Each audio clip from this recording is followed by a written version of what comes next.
pails and rails for shoulder external rotation with the TRX. So what this does is going to allow your shoulder to communicate with your nervous system to improve external rotation if your shoulder is lacking in it.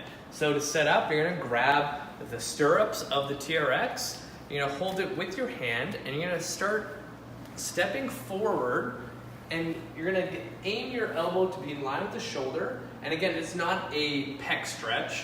You're going to line up, and you're going to aim your hand as far back as possible in external rotation, and you're going to hold that position. You should feel it in the shoulder and not your chest. And from here, you're going to just breathe through your diaphragm. We're holding it for 2 minutes. And from there, what we're going to do is our rails contraction.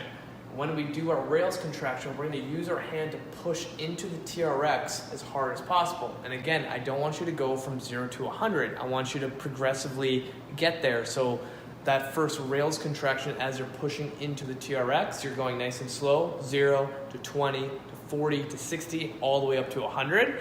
After 10 seconds, you're going to relax, and you're going to lean forward to see if you can get a little bit more external rotation of the shoulder.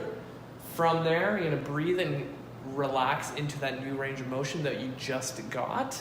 And then we're going to do our rails contraction, which is going to be the opposite.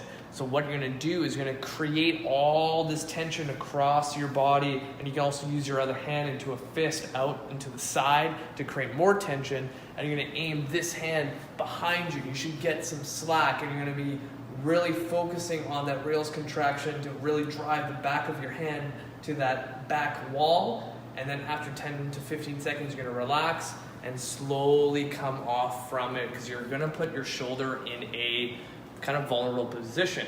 So the one thing I want to mention is that for some people with tight shoulders, when they're holding it with their hand, they might start getting numbness or tingling. All that is your nerves are a little bit aggravated with the tightness around that shoulder. So what I like to do is actually go wrist around the stirrups and then into a fist like this, and that kind of relieves the tension off the nerves that run into your hand. So that is the TRX external rotation pails and rails for your shoulder.